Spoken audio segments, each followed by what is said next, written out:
As tropas paraguaias, reduzidas a uns 12.000 homens, recuaram até o arroio Piquiciri, a uns 30 quilômetros de Assunção, para defender agora o coração do país.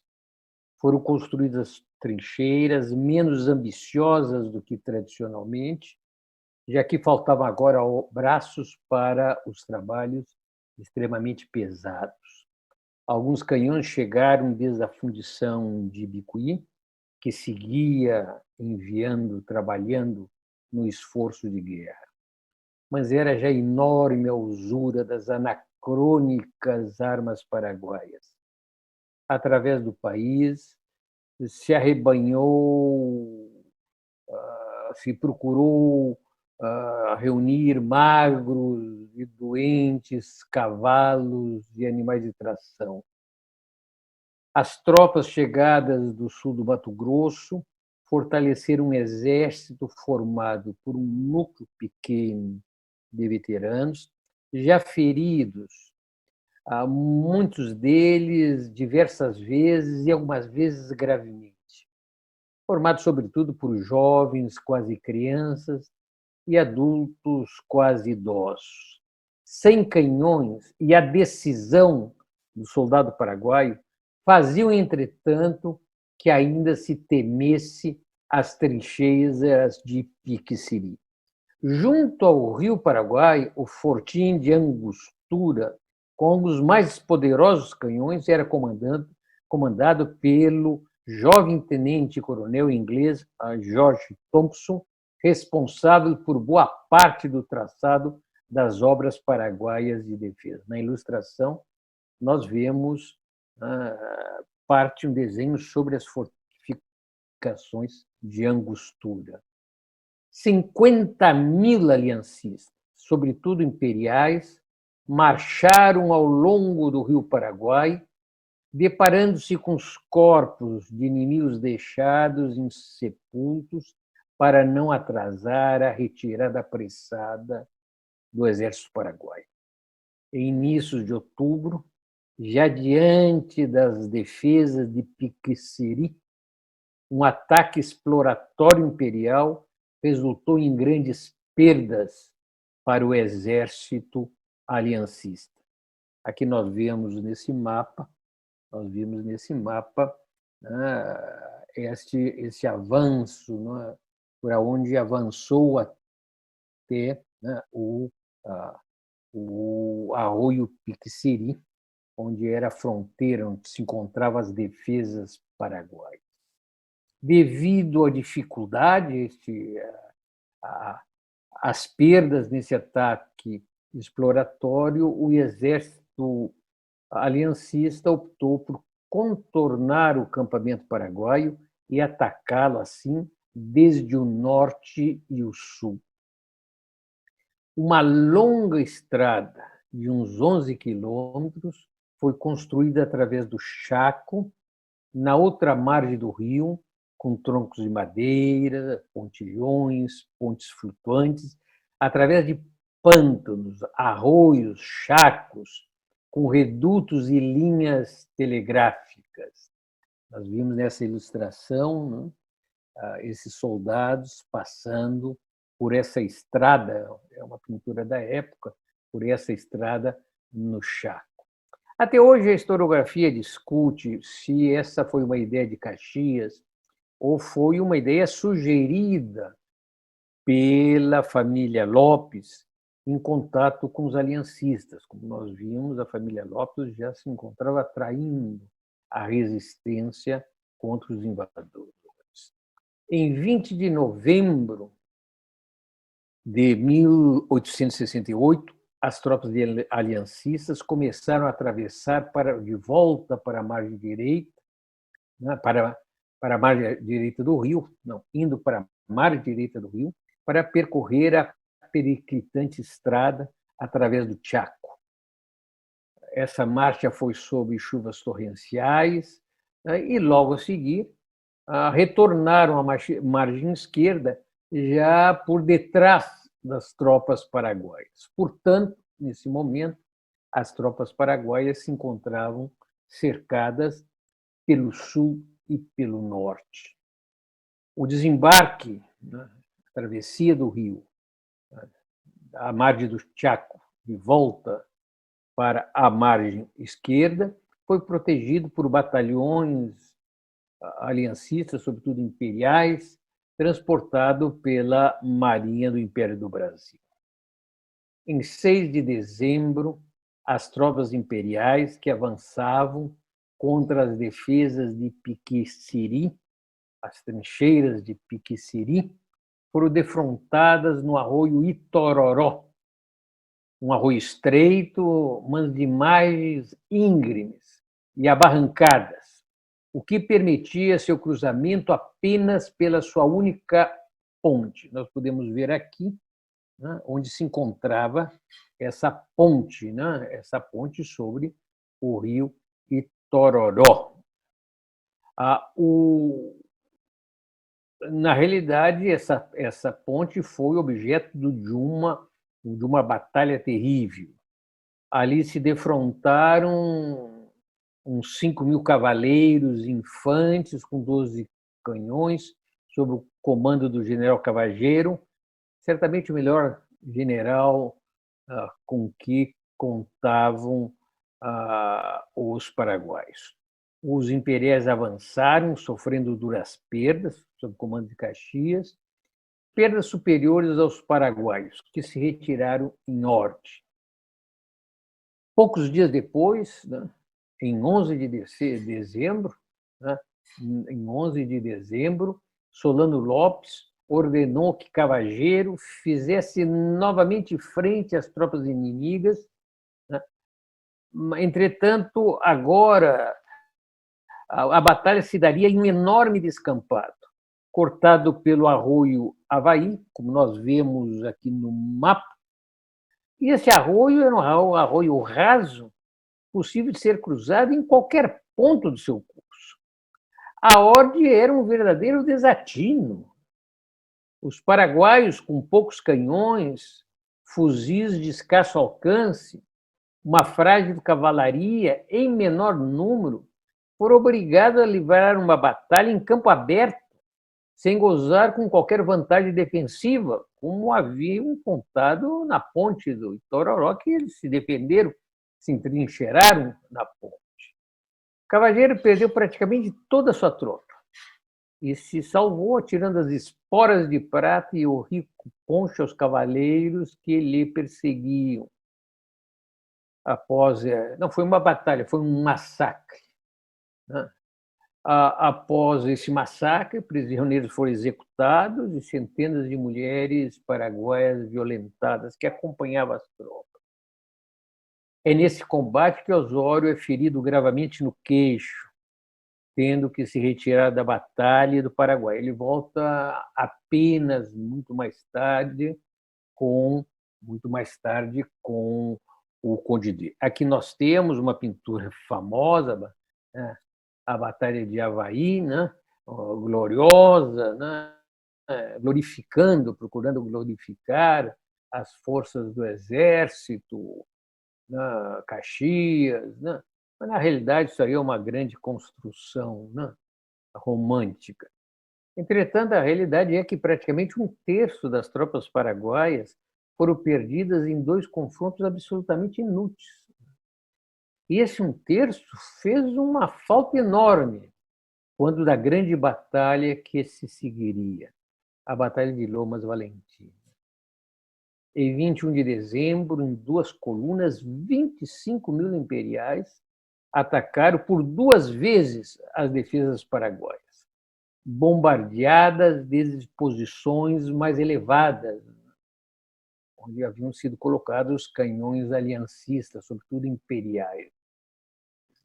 A ofensiva, que cortou o contato entre Angostura e o comando paraguaio, foi rechaçada, com perda de soldados e posições por parte do Paraguai.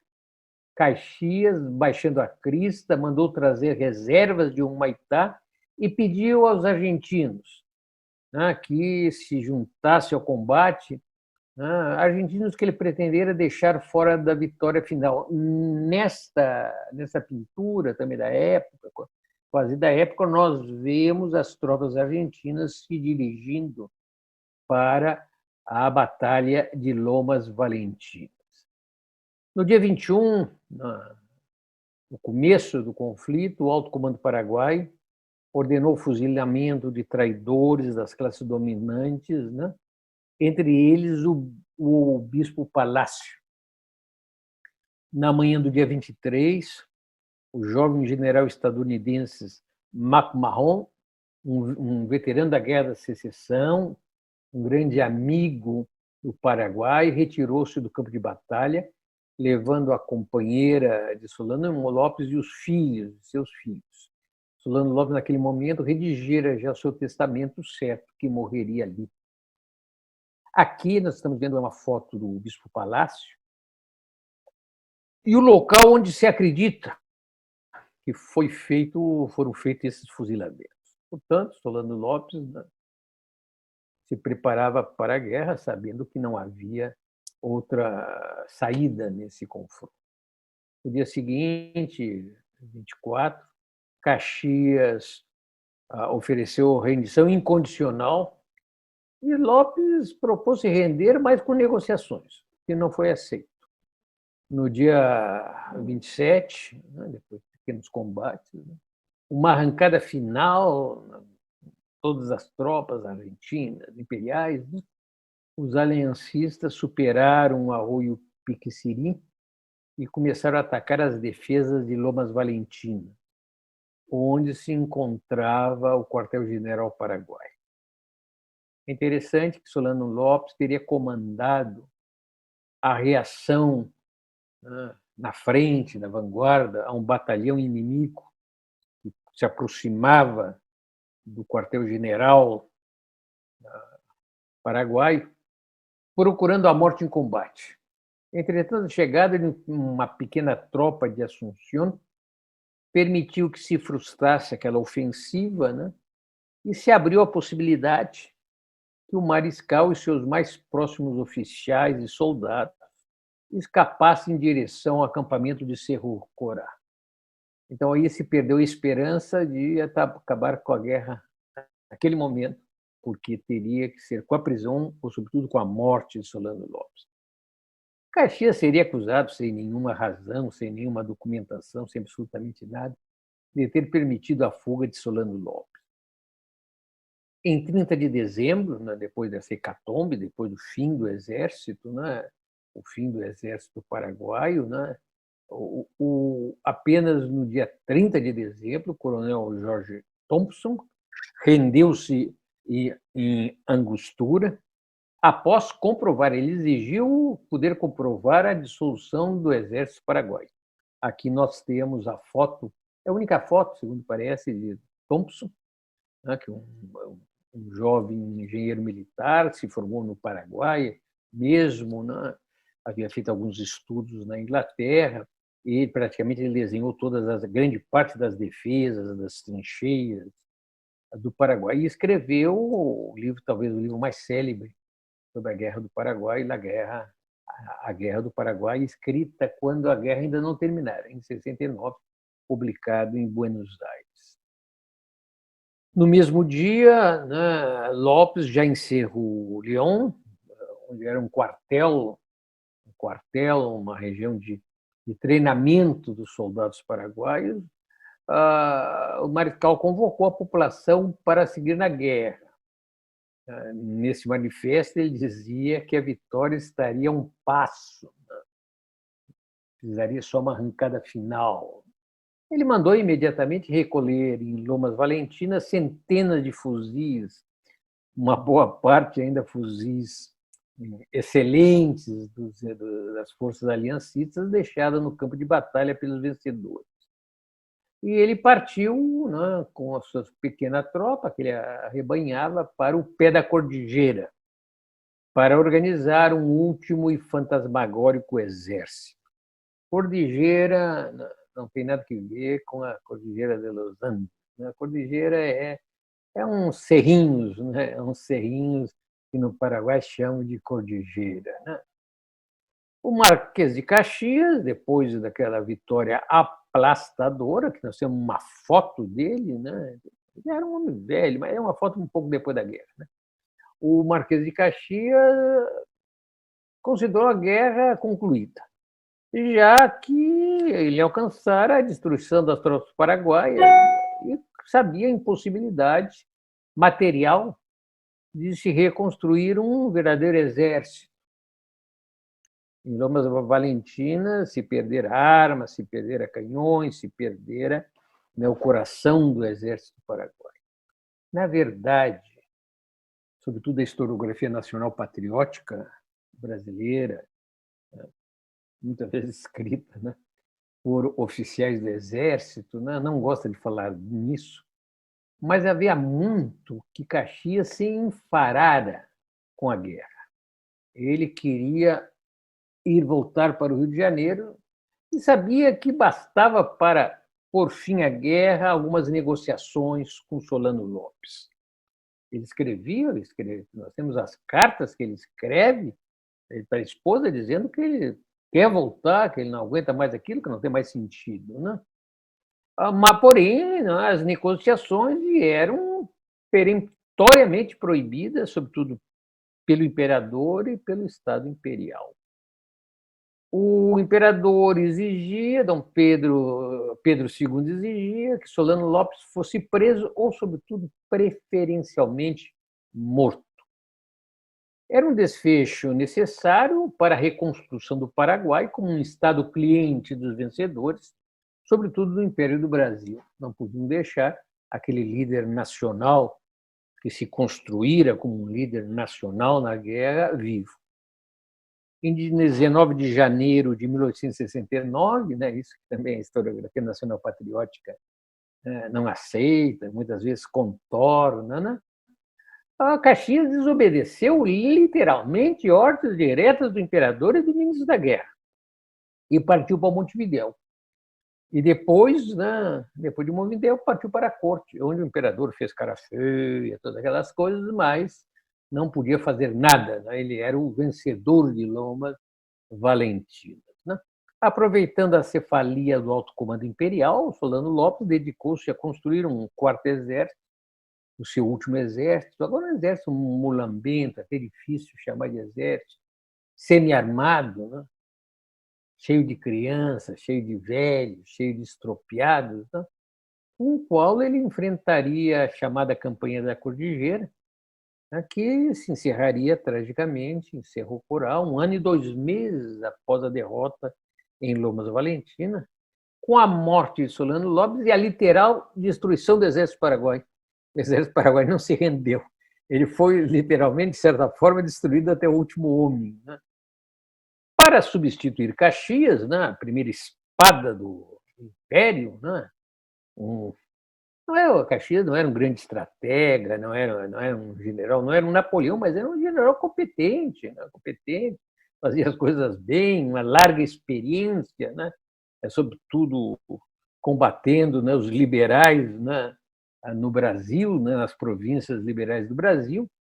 Para substituir Caxias, Pedro II designou o conde, né, o Gaston de Orleans, o conde de, né, esposo da princesa Isabela, que nós temos uma figura, era um guri, né?